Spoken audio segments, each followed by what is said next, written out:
機は出ているか。 GX9900 ガンダム X。 GX9900 ガンダム X はテレビアニメ機動新世紀ガンダム X に登場した機体であり、主人公ガロード・ランが時にはティファーディールと共に登場して戦いを繰り広げました。また作中中盤でガンダム X からガンダム X ディバイダーに改修されたほか、後半でガロードがガンダム WX に登場するようになってからはジャミルニートが登場しました。またアニメ本編のその後の物語や外伝ストーリーでは別のガンダム X やガンダム X3 号機と呼ばれる機体が登場しています。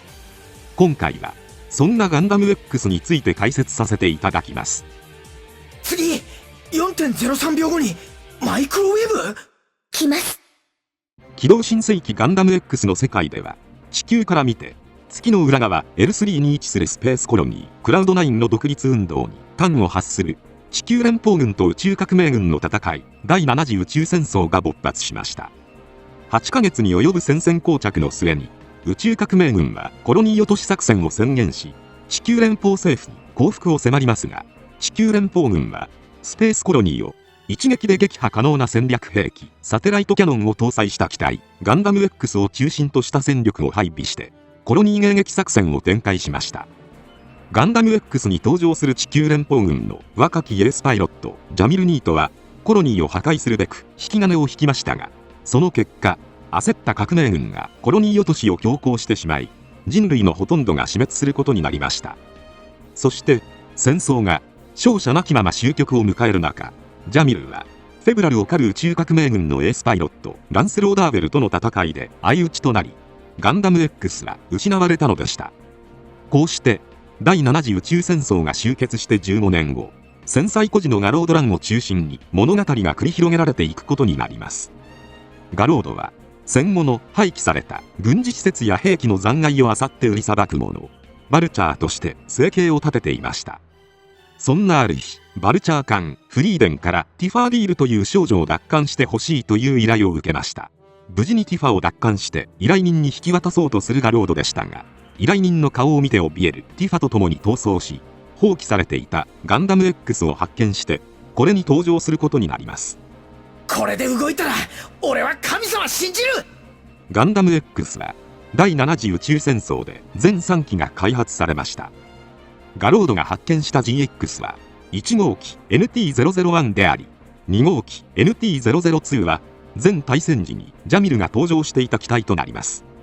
3号機は破壊されたか行方不明とされており残っていません。 GX を起動するためには起動用コントローラー通称 G コンを取り付ける必要があります。これは操縦桿だけではなくサテライトキャノンの管制システムを兼ねたキーデバイスであり、ガロードはティファ奪還の際にフリーデンでこれを発見しています。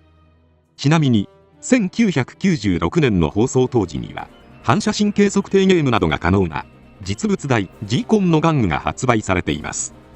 GX はニュータイプでなくても操縦可能な機体ですが、ニュータイプのみが使用可能なフラッシュシステムを搭載しています。そのためフラッシュシステムを使用すれば月面液体登録を行ったり、無人機のビットモビルスーツを最大12機遠隔操作することが可能です。なおジャミルは対戦時にはそのニュータイプ能力を用いて GX ビットを操り戦いを繰り広げていました。また GX にはサテライトシステムが搭載されています。これは月面の太陽光発電施設から送信されるスーパーマイクロウェーブを受けて機体のエネルギーとするシステムです。受信さえできれば無限に高出力エネルギーを得ることができるこのシステムを使用するため、 GX には胸部コックピットにガイドレーザー受信機能があり、さらにスーパーマイクロウェーブを受けるために背面にリフレクターユニットを搭載し、機体全身に配置された青色のエネルギーコンダクターと併用することでエネルギーを貯蓄可能です。なおフルチャージであれば補給なしでも1週間程度の通常戦闘を行えるだけのエネルギーを貯蓄することが可能とされています。劇中ではサテライトキャノンを撃つだけではなく、湖の上で時期に照準を合わせてマイクロウェーブのエネルギーを受ける前に動くことで水蒸気爆発を起こすといった使い方もしていました。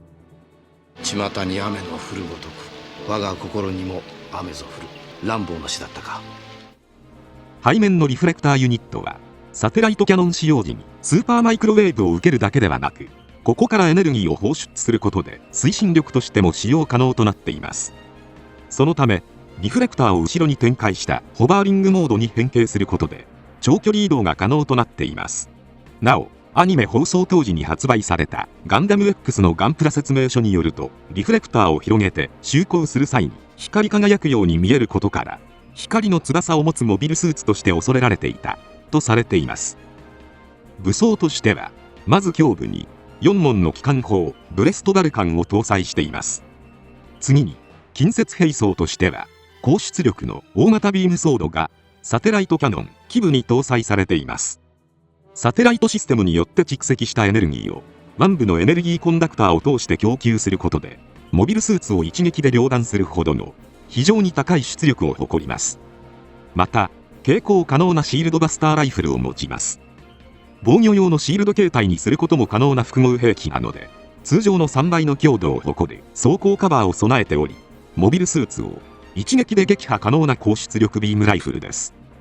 バックパックミニカブに接続することで、大型ビームソードと同じくサテライトシステムからエネルギーを供給する仕組みになっています。その他には12歳にしてフリーデンのメカニックチーフを務めるキッド・サルサミルによって開発されたオプション装備ショルダーバルカンを装備することもありました。こちらはアルタネイティブ社との戦闘で使用しましたが、ガンダムバサーゴに破壊されています。 GX はガロードが発見しましたが、全対戦で流しれ渡っていることからバルチャーたちから手に入れれば高額で売れるお宝として目をつけられてしまいます。バルチャーたちに襲われて危機に瀕するガロードとティファですが、この危機を乗り切るためティファがニュータイプ能力を用いて月面のサテライトシステムへの機体登録を行い、サテライトキャノンを放つのでした。その後サテライトキャノンで焼かれ死に行く人々の意識が流れ込み、ティファは倒れてしまいますが、ジャミルによって救われます。こうしてガロードはティファの能力やジャミルがかつての GX のパイロットであること、そしてジャミルが過去への贖罪のためにニュータイプを保護する旅をしていることを知り、ティファを守るべくフリーデンの面々と共に行動していくことになります。ガンダム売るよ。旅をするガロードはある日フリーデンに土産を渡そうと単独で出撃します。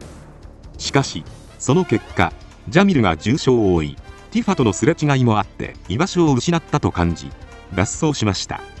そしてガンダムを売ろうとしていましたが、エニルエルたちの攻撃によるフリーデンの窮地を救い仲間たちの元へ戻るのでした。その後フリーデンのメンバーたちと打ち解けていくガロードは、人工ニュータイプのカリスノーティラスがカルベルティゴとの戦いでサテライトキャノンを破壊され完敗します。こうして回収されたのがガンダム X ディバイダーとなります。ガンダム X ディバイダーは機体各部を破壊された GX をキッドたちフリーデンのメカニックがジャンクパーツで回収した機体となります。リフレクターが破壊されたため、代わりにエネルギーを貯蓄するエネルギーポッドがバックパックに2機配置されています。またバックパック上部にはバーニアと大型ビームソード2機が装備されました。追加された武装として、まず対モビルスーツ用19連装ビーム砲ディバイダー、通称ハモニカ砲を装備しています。シールドとしての機能を持ちながらも高出力のビームを一斉発射や拡散発射することが可能なほか、円弧を描いたブレード状のビームも射出できます。さらにディバイダー両端には推進補助用のスラスターが搭載されているので、バックパックに接続してホバーリングモードにすることで高機動かつ長時間の巡航が可能になります。またディバイダーを前にかざしスラスターを展開して推進補助システムとして使用することで変則的な起動が可能なほか、ラスベイト戦ではメインスラスターを損傷したガンダム WX がブースター代わりに使用するシーンも見られました。破壊されたビームライフルの代わりとしてはビームマシンガンが開発されました。2門の銃口を持っており、出力を重視した単射とマシンガンとしての連射が可能です。戦艦のメガ粒子砲から流用されているので出力が高く非常に強力な兵装となっています。その他には海中戦に対応するハイパーバズーカを使用する場面もありました。劇中では魚雷が使用されていますが、それ以外の各種弾頭も装填可能な兵装です。ちなみに劇中未使用の兵装として HG100 分の1ガンダム X ディバイダーには手榴弾 X グレネーダーが付属されています。何も考えずに走れ。カリスに完敗し自信を喪失していたガロードでしたが、ジャミルにより自信を取り戻します。そしてフロスト兄弟を圧倒しガンダムバサーゴを中破させました。またニュータイプ能力なしでベルティゴを圧倒するジャミルの姿を見て対ビット兵器の戦い方を覚えカリスに勝利しました。その後ローレライの海ではジャミルが GX に登場して戦いを繰り広げます。新連邦軍の圧倒的な戦力の前に苦戦しますが、ティファの体を借りたルチルリリアントの意識が GX のフラッシュシステムを経由して GX ビットを起動し敵の撃退に成功しています。そしてガロードがガンダム WX に登場してからは GX はジャミルの愛機となり物語の最後まで破壊されることなく戦いを繰り広げていくことになりました。アニメ本編では最終的にガロードはティファと共に歩む道を進み、ジャミルは連邦軍に復帰して新連邦軍と宇宙革命軍の和平協議を行うという道を選びました。こうしてたくさんの大人たちからの学びを経て成長を遂げるガロードの物語は終わりましたが、機動新世紀ガンダム X のブルーレイ特典ネクストプロローグでは後日談が語られています。本作では貧しいながらもティファと共に幸せに暮らしていたガロードのもとにカリスが GX ディバイダーを回収してサテライトシステムを再現した GX を見せ共に働くように誘います。静かな暮らしを望みモビルスーツ乗りをやめたガロードでしたが、新型コロニー風邪とそのワクチンをめぐる争いの中、新たな GX に登場してカリスが狩るガンダムヌーベルと共に戦いを繰り広げる様子が描かれています。なお本作に登場する GX は3号機と呼ばれていますが、開発された3機のうちの破壊されたはずの行方不明の3番目の機体ではなく、あくまでアニメ本編でガロードが登場した機体が再び回収された姿となっています。ちなみに月面のマイクロウェーブ送電施設がすでに破壊されているためサテライトキャノンは使用できません。それなのになぜサテライトキャノン装備に回収したのかは触れない方が良さそうです。こちらは2022年1月に発売された漫画機動新世紀ガンダム X リマスターエディション3に収録されているので、興味のある方はぜひご覧ください。またその他には漫画機動新世紀ガンダム X アンダーザムーンライトに登場するガンダム X が存在します。この漫画の舞台はガロードたちの戦いであるアフターウォー15年から9年後アフターウォー24年であり、作中にテレビ版の人物たちは登場しません。これについて漫画を作る条件としてサンライズからテレビ版のキャラクターを登場させないようにと言われていたことが明かされています。そんな本作ではガンダム X が登場しますが、これが何号機なのかは言及されていません。冒頭では黒機長のカラーリングで登場しますが、主人公のリックが登場するようになってからは白機長に変更されました。サテライトシステムの認証登録は済まされているのでサテライトキャノンを使用可能ですが、配色を変更した際に軽量化のためサテライトキャノンの方針は取り外されています。そしてオリジナル武装としてバスターシースライフルとホルスターシールドが追加されました。